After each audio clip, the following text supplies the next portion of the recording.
గడిచిన కాలంలో జరిగిన ఆలస్యము అదే జరిగింది కదా. ఆ తాత్కాలికం అనే పదాన్ని వేరే రకంగా మీనింగ్స్ తీసి దాన్ని ఒక రకంగా ఒక కామెడీ చేశారు. సో ఈసారి అలా కాకుండా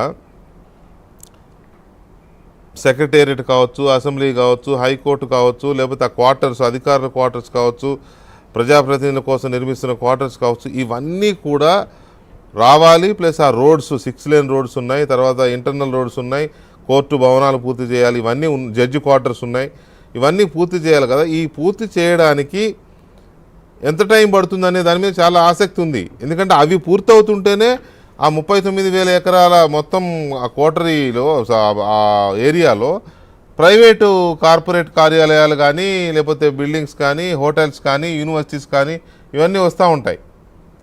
దాని గురించి అడుగుతూ ఉంటారు కదా అందరూ.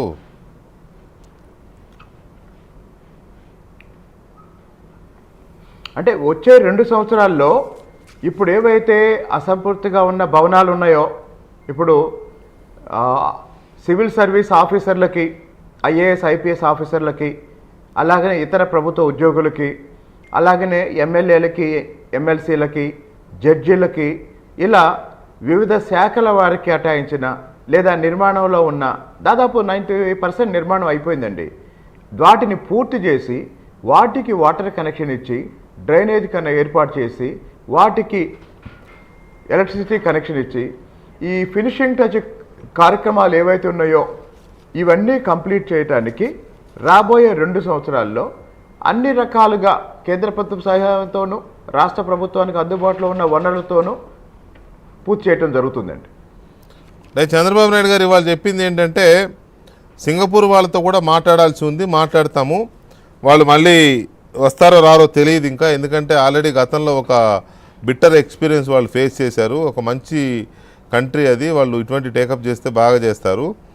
మరి వాళ్ళు వస్తారో రారో, ఎందుకంటే ఫ్యూచర్ గురించి భయపడతారు కదా. మళ్ళీ ఇలాంటి వాళ్ళు ఆయన కొన్ని పదాలు వాడారులే, మెంటల్ ప్రభుత్వాలు కొంతమంది వస్తూ ఉంటారు, అట్లాంటివి కూడా వాడారు. కాబట్టి వాటిని దృష్టిలో పెట్టుకుని వాళ్ళు ఏమంటారో కూడా చూడాలి. వాళ్ళు ఒకవేళ నో అంటే ఏం చేయాలి, ఎస్ అంటే ఏం చేయాలి, ఇవన్నీ కూడా అన్నారు. మీకేమనిపిస్తుంది, సింగపూర్ కన్సార్షియం అప్పుడు ఏదైతే వర్క్ చేశారో వాళ్ళు మళ్ళీ వస్తారని అనుకుంటున్నారా? అంటే సార్ చెప్పింది ఏంటంటే, గతంలో వాస్తవానికి వాళ్ళు వచ్చారు, అద్భుతమైన పని ప్రారంభించారు. అది పూర్తయి ఉన్నట్లయితే ఆ ప్రాంతం ఇప్పుడు హైదరాబాద్లో ఫైనాన్షియల్ డిస్ట్రిక్ట్ టైపులో అద్భుతమైన ఒక ఫైనాన్షియల్ గ్రోత్ ఇంజిన్ లాగా తయారై ఉండేది. ఆ రోజు మరి వచ్చిన ప్రభుత్వం చాలా రాక్షసంగా వాళ్ళని తరిమేసింది. కాబట్టి సాధారణంగా కార్పొరేట్ ఎథిక్స్ ప్రకారం లేదా కార్పొరేట్ సెంటిమెంట్ ప్రకారం ఏంటంటే, ఒకసారి ఇబ్బంది పెట్టిన ఒక సంస్థను కానీ ప్రభుత్వాన్ని కానీ వాళ్ళు అంతకుముందు చూసినంత పాజిటివ్గా చూడకపోవచ్చు. కానీ ఇక్కడ మన అదృష్టం ఏంటంటే, వాళ్ళు ఆ రోజు చంద్రబాబు నాయుడు గారి విజన్ని నమ్మొచ్చారు, చంద్రబాబు నాయుడు గారి క్రెడిబిలిటీని నమ్మొచ్చారు. మళ్ళీ ఈరోజు చంద్రబాబు నాయుడు గారు ముఖ్యమంత్రిగా ఉన్నారు కాబట్టి కాస్త కొంచెం వాళ్ళని కన్విన్స్ చేసుకోవడానికి అన్ని రకాలుగా అవకాశాలు ఉంటాయని నేను అనుకుంటున్నానండి. అన్నిటికీ మించి సింగపూర్ వాళ్ళైనా ఇంకొకళ్ళైనా రాబోయే రోజుల్లో ప్రపంచ ఆర్థిక వ్యవస్థలో ఆంధ్రప్రదేశ్ తీర ప్రాంతం చాలా కీలకమైన భూమిక పోషించబోతుంది. కాబట్టి మన ప్రాంతం ప్రపంచ ఆర్థిక వ్యవస్థలో ఒక కీలక, లేకపోతే మీకు కృష్ణపట్నం కానీ, విశాఖపట్నం కానీ, మచిలీపట్నం కానీ, ఆ చివరికి ఆ భీమునిపట్నం పైన కొత్తగా ప్రారంభించిన మూలపాడు పోర్టు కానీ, ఇవన్నీ రాబోయే రోజుల్లో రాబోయే ఇప్పటి నుంచి ఒక 50-60 సంవత్సరాల పాటు ప్రపంచ ఆర్థిక వ్యవహారాల్లో మన తీర ప్రాంతం, అంటే మన దేశ తీర ప్రాంతం, మన గుజరాత్ నుంచి వెస్ట్ బెంగాల్ దాకా మన దేశ తీర ప్రాంతం చాలా కీలక పాత్ర పోషిస్తుంది. అందులో ఈస్ట్ కోస్ట్ అంటే తమిళనాడు, ఆంధ్రప్రదేశ్, ఒరిస్సా, వెస్ట్ బెంగాల్, ఈ 4 చాలా కీలక పాత్ర పోషించబోతున్నాయి. ఎందుకంటే ఆర్థికంగా ఇవి చైనాకి అనుసంధానం చేయబడిన ప్రాంత పోర్టులు కాబట్టి. రైట్. ఇంకొక మాట, ఇంతకుముందు బాలకోటయ్య గారు అడిగిన ప్రశ్న చాలామంది వాళ్ళు అదొక చర్చ ఉంది, ఇంతవరకు నోటిఫై అవ్వలేదు, గెజిట్లో నోటిఫై అవ్వలేదు, కాబట్టి అమరావతిని తొందరగా నోటిఫై చేసుకోవాల్సిన అవసరం కూడా ఉంది అనే ఇది కూడా ఉంది. ఎందుకంటే ఇవాళ చంద్రబాబు నాయుడు గారు కూడా ఆ టాపిక్ తీశారు, ఇది ఒక నమ్మకం కలిగించాల్సి ఉంది, దాన్ని వర్కౌట్ చేస్తామని అన్నారు. సో మీకు అవగాహన ఉంది కదా, దాన్ని ఏం చేయాల్సిన అవసరం ఉంది? మళ్ళీ ఎవరు దాన్ని కదిలించకుండా, దాని గురించి ఏలెత్తి చూపించకుండా.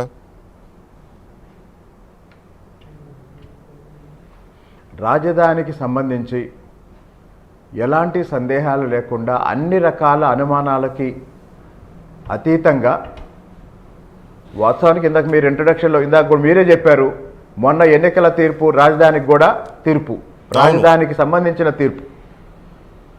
కాబట్టి ఈరోజు కేంద్ర ప్రభుత్వం నుంచి పూర్తి స్థాయి సహకారం ఉంది. కాబట్టి నరేంద్ర మోడీ గారికి అమరావతి గురించి అన్ని విషయాలు తెలుసు. కాబట్టి రేపు ఈ 2 రోజుల్లో ఢిల్లీ పర్యటనలో భాగంగా గౌరవ ముఖ్యమంత్రి గారు కేంద్ర ప్రభుత్వం దృష్టికి తీసుకొచ్చిన ఈ విషయాలన్నీ పార్లమెంట్లో ప్రస్తావించినా సరే, మళ్ళీ దానికి సంబంధించి ఏమన్నా పెండింగ్ అంశం ఏమైనా ఉంటే, అంటే రాజధానిగా నోటిఫై చేయడానికి సంబంధించిన పెండింగ్ అంశం ఏమైనా ఉంటే త్వరలో పూర్తవుతుందండి. రైట్. సుధాకర్ గారు, ఇది ఎప్పట్లో